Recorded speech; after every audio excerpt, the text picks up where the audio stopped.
There's a lot of motorcycles in here now. It's getting a little ridiculous.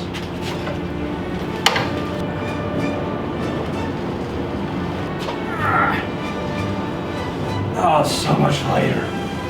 Jesus, the boost is gigantic.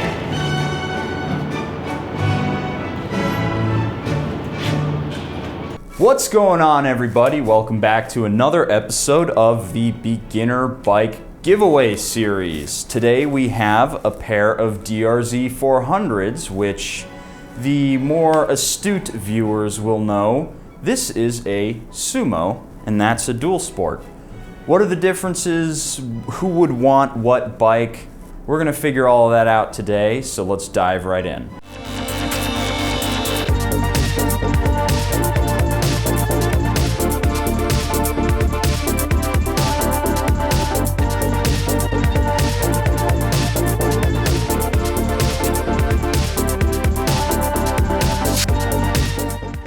All right, so answering the first question, where's Yammie? That one's my fault, actually. It took me forever to get this bike ready to shoot today, and he had to take off to Brazil, so you're stuck with me. Sorry. Second question, what bike is this? This is actually my DRZ400, which I know is going to surprise some of you out there because I was really not too keen on our giveaway bike here when I first rode it. Now, what changed? Nothing really. I guess I just kind of woke up to the silly nature of these bikes, and I've been riding this one around town the last couple of days, and it is a ton of fun, and I'm really glad I got it. That being said, I got it for $2,300, which is a cheap bike. Perhaps not the right price for it, but I'm happy with what I paid. And as a $2,300 bike, it looks like a $2,300 bike. It needed a whole bunch of stuff to get ready to come here today to actually even get it inspected. And you know, it's a bit crusty, but give me a DRZ that isn't. So, third question. What is the difference between these two motorcycles? And really, from here back, there's basically nothing different. They're largely the same bikes, same engine, same displacement, same gas tank, same plastics.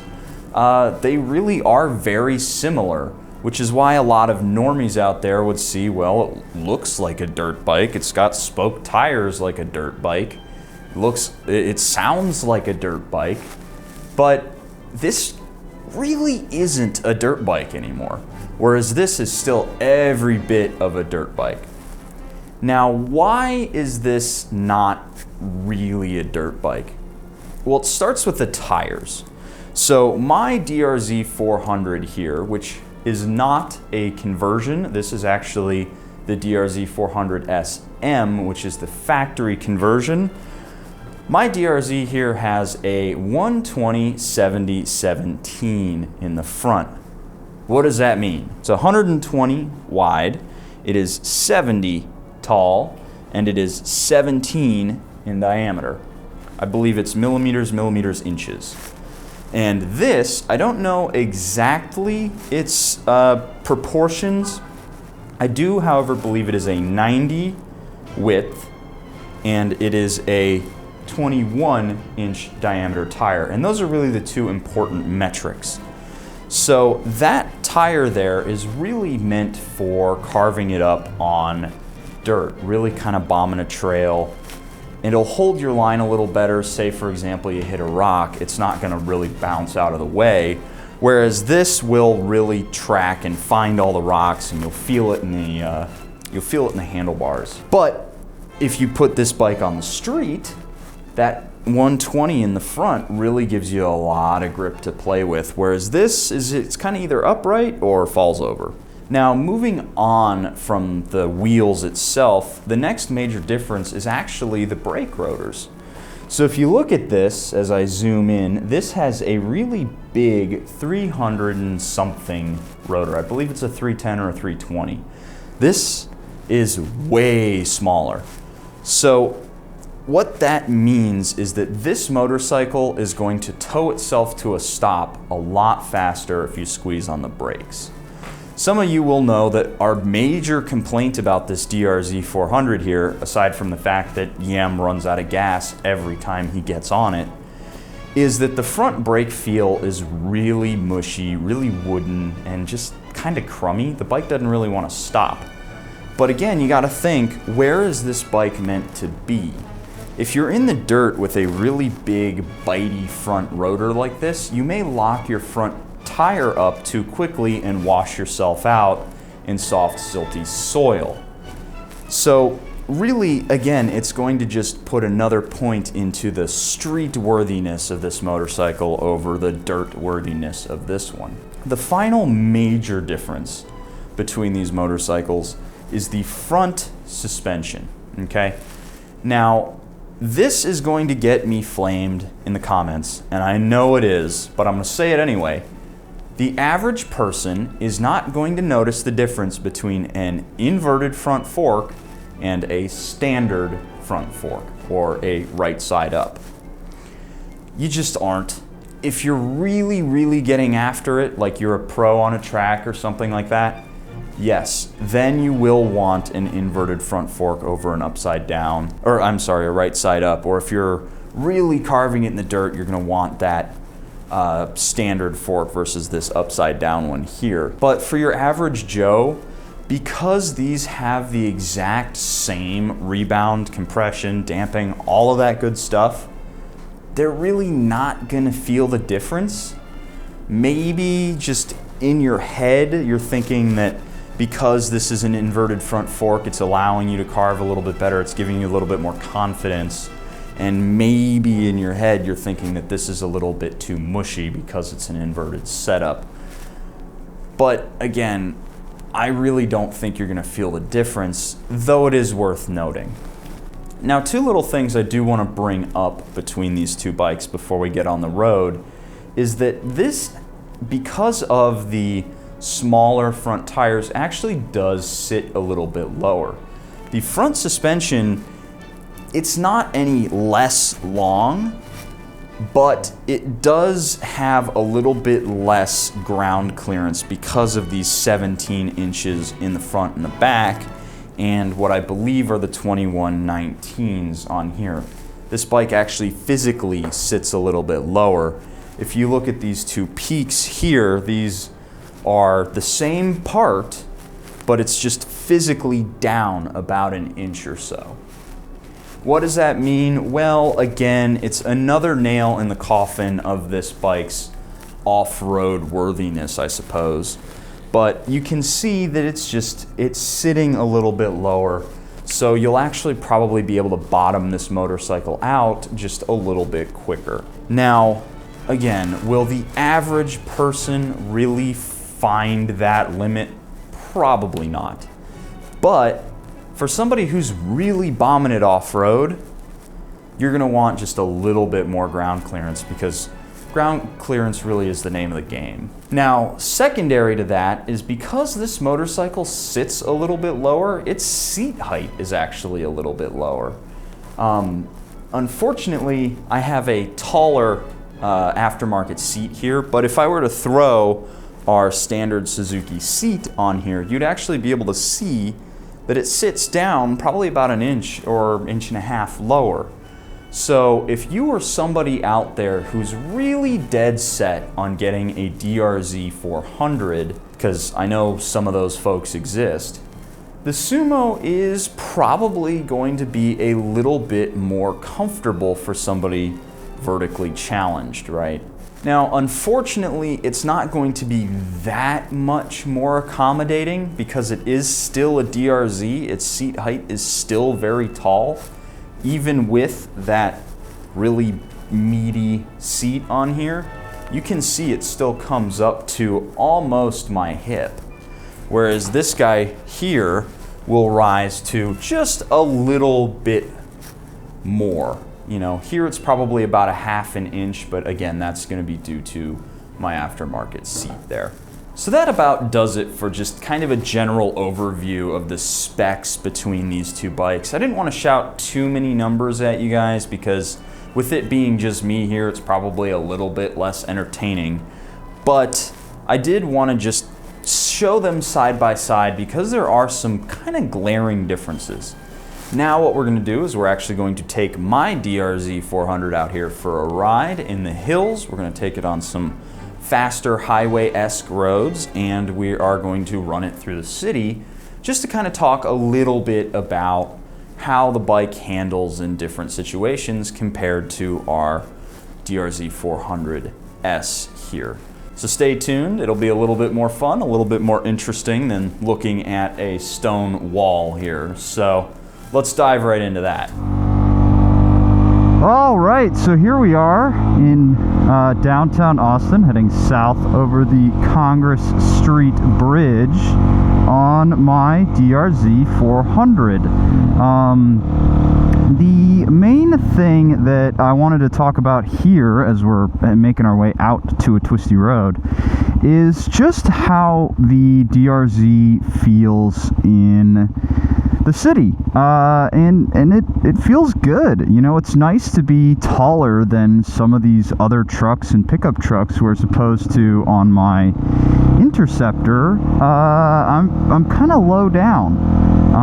It really, you can see as I wave to that guy on that Suzuki there, how much taller my head is than, you know, all of these other trucks and even other bikes. And I can stand up and get even more visibility over some of these, you know, over some of these other cars. That does kind of mean that it is a little bit tippy, but when you get rolling, because of these bigger 17-inch 120 width front tires, it's very stable going down a line. That being said, my bike is a little bit wobbly because it is on fresh rubber. Another thing that I do want to point out is these cheap ass levers that are on here are all f***ed up. So if you see, my front brake lever goes all the way forward, so out of reach. So I actually have to hold it in place. Just DRZ things. One of the guys in the Discord, we were talking yesterday, and it wouldn't be a DRZ if one of the critical components on this motorcycle didn't have something broken or janky about it. It's just the DRZ life, I guess. And the more I find myself ingrained in it, the more I'm starting to like it. It's kind of laid back and just silly, and I like that. But now, talking about that front brake, here in traffic, that front brake is critically important. Especially since you can just kind of close just a little bit on that front brake lever and hold yourself on a hill. It's super nice to have that big front rotor when you're going through traffic, because it can just instantly stop the bike like that, which in traffic is helpful, especially when you're dealing with a whole bunch of tourists. Yeah, I mean, this is where being on an SM is nice. It's tall, my nice wide seat has a place for my butt to sit, and that single cylinder thumper makes plenty of power to just go. And that's quite handy. Alright, so now that we're picking up just a little bit of speed on my way out to Westlake, that's the Polaris, I'll give him a half wave there. I really do need to, again, go back to those nice big front tires and mention just how stable they make this bike feel at essentially highway speeds. The other DRZ, the DRZ-S, would start to kind of wander a little bit, but these big old 120s up front, it is just holding that line, and I'm not in in particularly clean air. There's a nice headwind, and it is bucking just a little bit. I'm having to kind of hold my head still. but the bike itself, it's totally happy, you know, holding its line on a highway, whereas the other one, not really. So if you're planning on doing any kind of big highway miles on a DRZ, and God help you if you're going to do that, but if you absolutely have to for whatever reason, you're probably going to want to get the DRZ400 SM. Alright, so we are officially on a road that I would qualify as twisty. Now, how is the DRZ SM handling it? And honestly, I am loving it. Way more so than I am loving the DRZ400S. And I'm not just saying that because this is my motorcycle. I am saying it because it legitimately does want to lean a little bit more because of these bigger tires. The little narrow 90 section front tire really just, it's upright or it falls over, honestly. This has a little bit more transition to it, and of course I'm not absolutely tearing it up today because A, my tires are brand spanking new, and B, my flippity floppity front brake lever is all weird. I kind of wish I had some zip ties to hold it in place because my right hand is cramping. But honestly, with the suspension tuned in a little bit more for my weight, and the front suspension just being a little bit stiffer, again because of the way it's set, and these tires being just a little bit wider, this bike will hold a corner like nobody's business. It stays on its line perfectly. And the, you know, the nice thumpy, torquey single cylinder gives you enough pull to get you out of a corner pretty darn quick, honestly.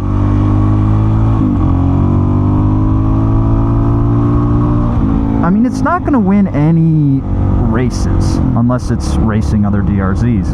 But, you know, I do think that for just a, you know, nice little Saturday afternoon cruise like what we're doing here, it's perfect. And honestly, on these Dualsport, you know, these wider Dualsport tires, the DRZ doesn't care if there's stuff in the road.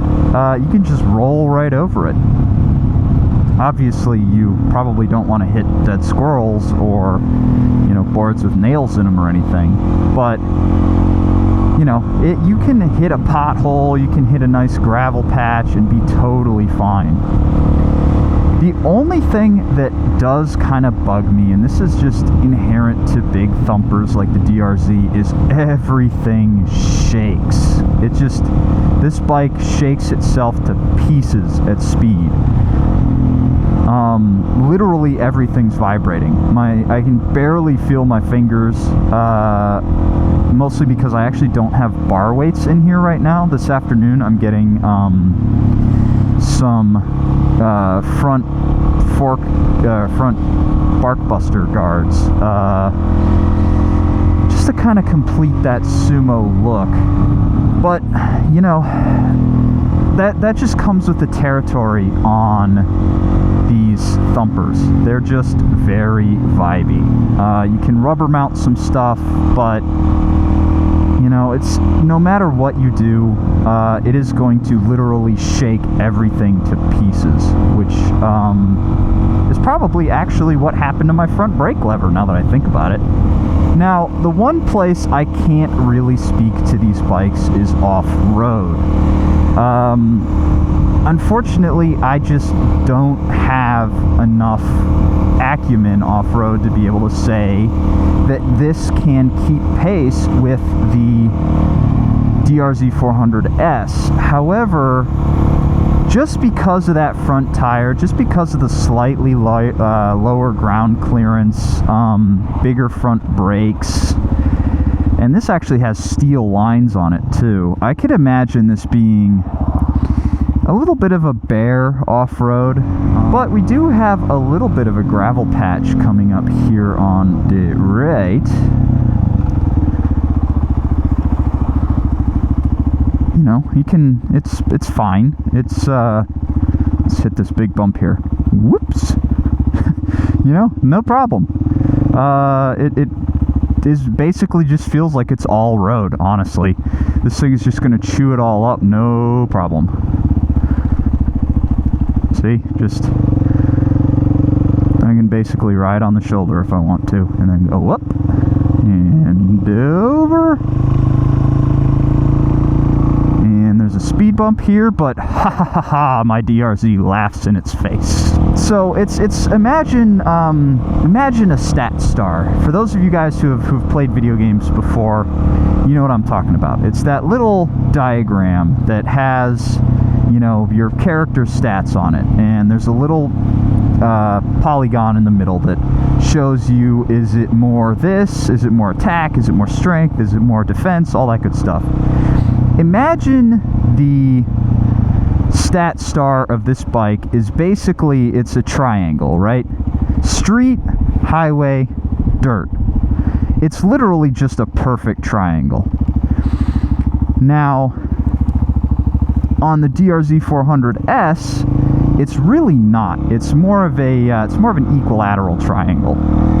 It's more into the dirt, less into the street, less into the highway. Oh no, bigger hill. Oh, go DRZ, go, go, go.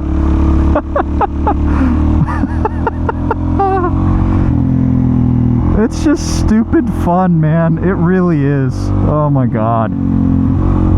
But anyway, I've been talking for a little bit now, so why don't I go ahead and wrap up my thoughts. To summarize the key differences between the SM and the Dualsport version of the DRZ, it really does come down to your wheels, your brakes, and your suspension. Specifically that front inverted fork, that 120/70 in the front, or 120/70/17 in the front, 140/70/17 in the back, and your big honkin' front rotor. It really is just a more street-oriented machine. So if you're that kind of rider who again may want to go do some dumb stuff like learn how to wheelie or learn how to do a little bit of off-roading, I couldn't think of a better bike for you to go get.